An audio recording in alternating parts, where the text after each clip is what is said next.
All right, I know this is a hot topic. I've actually had a couple of questions about the proposed National Association of Realtors settlement, and I'm emphasizing the word proposed. It still needs to be approved by the courts. And what does this all mean going forward? And I obviously do not have all the answers. No one does. If they tell you that they do, they are lying. But I want to hit the high points of what we know right now and how that may affect you as a buyer or seller. Another hot topic that I want to address, and I'll do that at the end of the video, so stay tuned for that, is the idea that the settlement or the changes that come from it will make home prices fall. My name is Mary Schumann. I am a realtor in the Minneapolis, Minnesota area, and if you have questions, I absolutely welcome them. So please drop them in the comments or reach out to me directly. My contact information is in the description box. Okay, so a little background. There have been several class action lawsuits brought against various real estate brokerages in different states throughout the United States.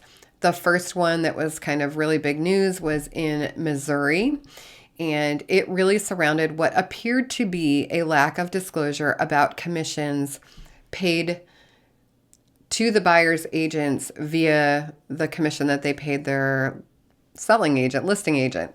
And I want to emphasize that every state has different laws and norms around the transfer of property, and that different states favor different parties with their laws. I don't know what the laws and norms are in every state. I do know what they are in Minnesota.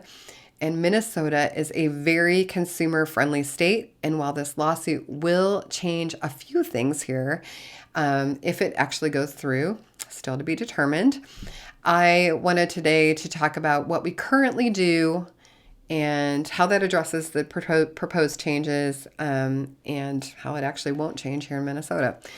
The questions that I'm getting around this settlement are really focused mainly on commissions, like do sellers have to pay a buyer's agent's commission? Do people who use a buyer's agent have to pay their own agent? Do I even need an agent anymore? Why shouldn't I just go straight to the listing agent? And I get it. Of course, money is the biggest concern. Homes are one of the biggest purchases you'll ever make.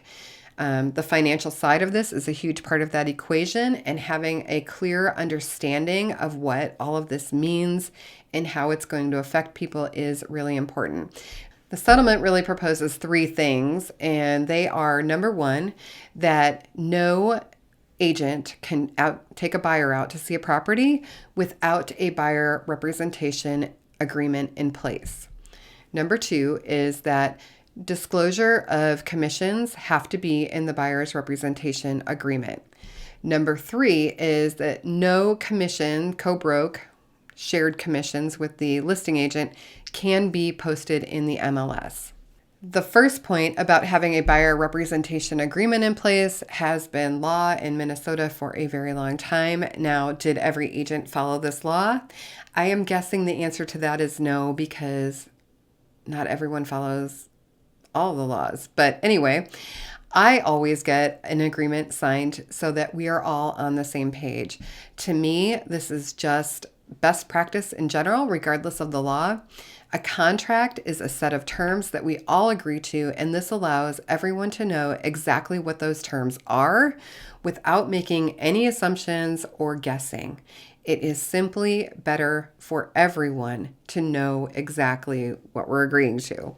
Our agreements can be canceled. You're not locked in for life, but it is a level of protection for the consumer and for the agent. So I like it too. And it guarantees that your agent is going to be providing you with fiduciary duties. And in other words, that means that we are working for your best interests only, even if it conflicts with our best interests. We have several forms that are required to be signed here in Minnesota prior to showing a home. One of them explains exactly what the different forms of agency are, meaning a buyer's agent, a listing agent, a dual agent, or simply a facilitator, and what our legal fiduciaries are to a buyer or seller and how that works. And then in addition to that, we have the representation agreement. So no change here in Minnesota regarding that. We do this already, and we go above and beyond in our consumer protections and disclosures. So another part of the proposed agreement is a disclosure about compensation. Our representation agreements clearly state what compensation is and that the buyer is responsible for all of it unless the seller's agent pays some or all of it. So I'm showing you a screenshot here of the actual agreement that we work with here. And the first thing that you see on this is going to be the fact that commissions are not determined by anyone except the agent and their client. So this means it's a negotiable item, right? Now, being negotiable doesn't mean that the agent has to work for free or work for a lower price. What it means is that the agent has a fee and they may choose to negotiate that fee with you, or you may choose to go with a limited service agent that will work for a lower amount. The next portion of this contract talks about any retainer fees or commissions. And then it goes on to say that if the seller's agent is paying a portion of their commission as a co-brokerage thing to pay the buyer's agent, it will or it will not offset what the buyer owes to the agent, and that there will be a disclosure of this fact to all parties. In the MLS, you can clearly see what the listing agent is offering as what we call a co-broker compensation. It is visible to agents and it's visible to clients. The current way that commissions are structured is that when an agent takes a listing, they negotiate a commission with the seller. Out of that commission being paid to the listing agent, they spend money on all kinds of things, photos and staging and whatever else it is. And then a portion of that, which they disclose to the seller, they offer as a co-broker compensation to the buyer's agent.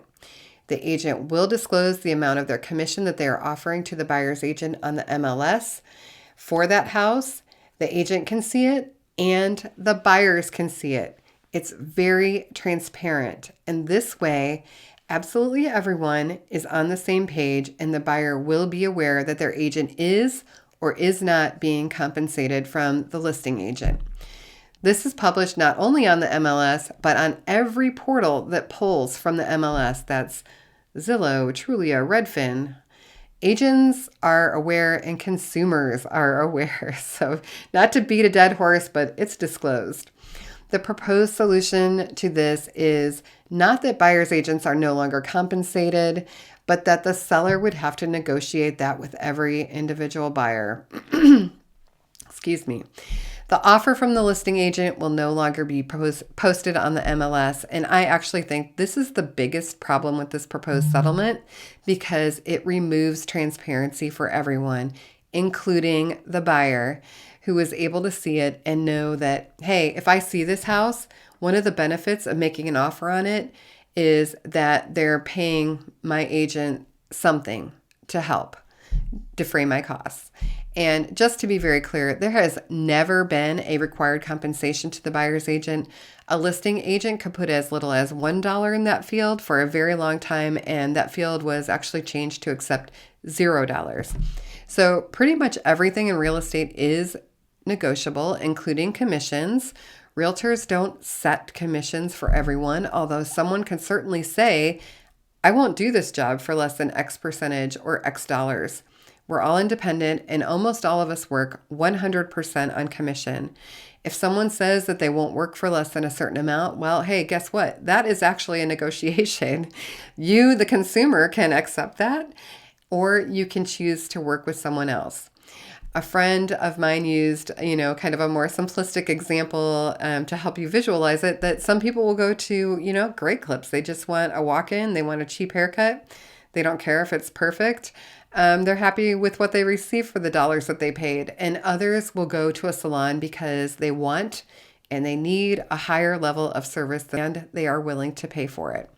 So the media right now is making it sound like there has been price fixing. I see commission payouts on the MLS that are all over the map. I saw one recently for $0 for a buyer cooperative payment.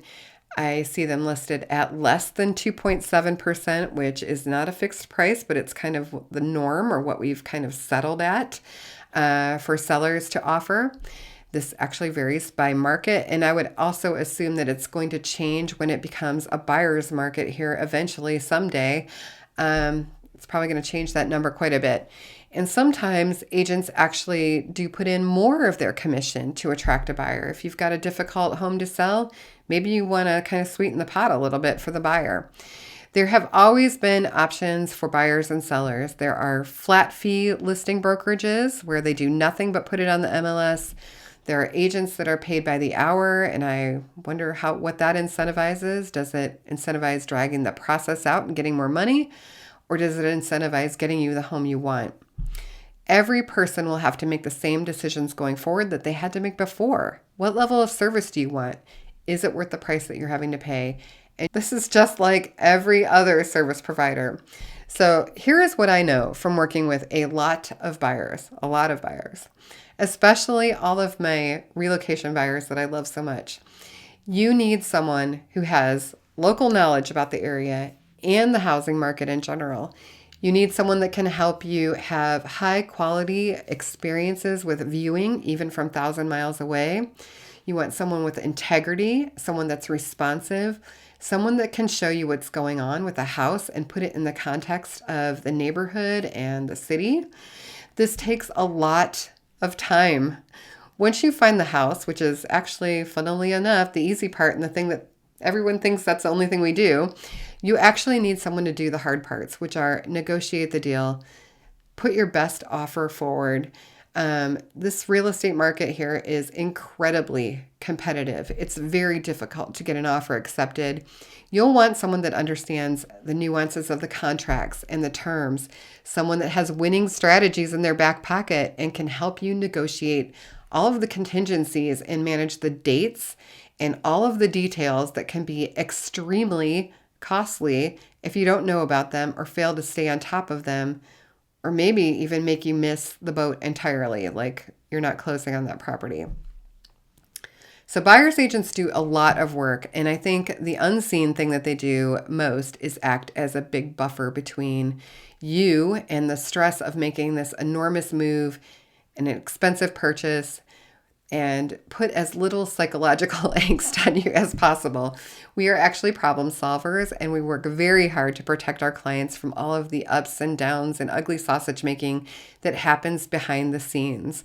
Ideally, no client will ever know all of the bumps and snags that happen as we get to close. I know sellers will pay various rates depending on the services that they want and receive. Some people pay a flat fee service just to get their house listed on the MLS. They don't work with an agent on any of the rest of it. And let me tell you, that's obvious when you look on the MLS. Other people are going to flat out for sale by owner, and they just want nothing to do with the real estate industry in general. Some people pay a slightly higher percentage to take advantage of all the services that an agent can bring to the table. Resources and upfront payment on cleaning, repair, painting, staging, all of the marketing that goes along with that. Agents actually invest this money upfront out of their own pockets, and it is not cheap. Often thousands of dollars to get your house ready for market. They actually have skin in the game, and they want your home to go for the best possible price in the shortest amount of time and with the least number of hiccups. And hey, who's that sound like? Maybe you would like the same thing. Realtors provide a service. It's something that you can opt into or out of. No one will make you use an agent. You don't have to. The reason people choose to do so is that they probably buy or sell a home just a few times in their lives. This is a complicated, messy business, and it's got some high stakes. And that might mean you want somebody working for you that understands it and works in it day in and day out and can help you move through this as painlessly as possible. If you think this job is an easy one, either you have not bought or sold a home, you've been watching too much TV, or you're working with an agent that is really worth their salt and making it look easy because you're not personally experiencing any of these pain points. Our sellers will likely still be offering something in the form of concessions on maybe closing costs or something like that to help buyers if they want to help them pay their agents. Listing agents are no longer going to be able to list a co-brokerage amount. Buyers' agents' commissions cannot be financed, so they can't roll that into a loan. They have to be paid directly by the buyer. If a buyer is not in position to pay their agent with cash because they have to come to the table with a down payment, their prepaids, fees, loan stuff, everything else, and the seller is not offering any sort of concessions, many of them are not likely going to be able to buy a home or that home. The seller has just reduced the pool of potential buyers significantly. If you have fewer potential buyers for your house, it's probably going to sit on the market. You're not going to get multiple offers, and you're likely going to be taking a price cut that may be larger than the amount that you would be paying a buyer's agent, and also going through a lot of pain in the dragging it out for the longer term, rather than just keeping that larger pool of buyers that are able to buy your home. All right, so can sellers refuse to pay anything in the form of concessions? Absolutely yes. They always could. Is there a reason that the system was in place and it was there for so long? Yep. Also, sellers sweeten the pot to attract a buyer. Buyers' agents do a lot of work and they do need to be compensated. So this proposed agreement is no way going to eliminate buyers' agents being paid for the work that they do. It's just going to change. How do we get there? There is a lot to learn as this goes forward. We don't know everything yet. Should a buyer just go directly to the listing agent? Well, I wouldn't recommend it. I mean, who are they representing? They're representing the seller. They're not really going to help you negotiate a lower price or fixes or anything like that. It's all going to be to the benefit of the seller. And if you sign dual agency and they're actually representing both sides, it's very difficult to give actual representation to two parties at once. If you're not represented at all, no one owes you anything. And in fact, the listing agent is obligated to take advantage of you as much as possible because they are working for the seller. And they are obligated to do anything they can to get that seller a better price, better terms, whatever it is that could be beneficial to the seller. So guess what? That hurts buyers. You really should have someone on your side. All right, so the big question, are prices going to drop? I think not. Number one, no one is going to sell their home for a price less than comparable sales in the area just because the buyer's agent is being compensated differently. And number two, the market sets the price. And by the market, I mean supply and demand. The reason that housing prices went so far up is not because of realtors. It's because they set interest rates so incredibly low for a couple of years that there was an absolute feeding frenzy for homes, and people were driving prices up with their insane bids over asking. You would hear 100,000, 50,000 over asking. No inspection. I'll give you my firstborn, whatever it is. Now we're somewhat on the other side of that, but people are staying put in their low interest rate homes, and that means that people are bidding high on what's out there now. There's so much more to this. I think the biggest losers are going to be first-time buyers or buyers that are using loan programs like VA because they are legally not allowed to pay their agent. But let's wait and see. In the meantime, please stop watching Selling Sunset. Our lives are nothing like that. I mean, literally nothing like that. Thanks for watching.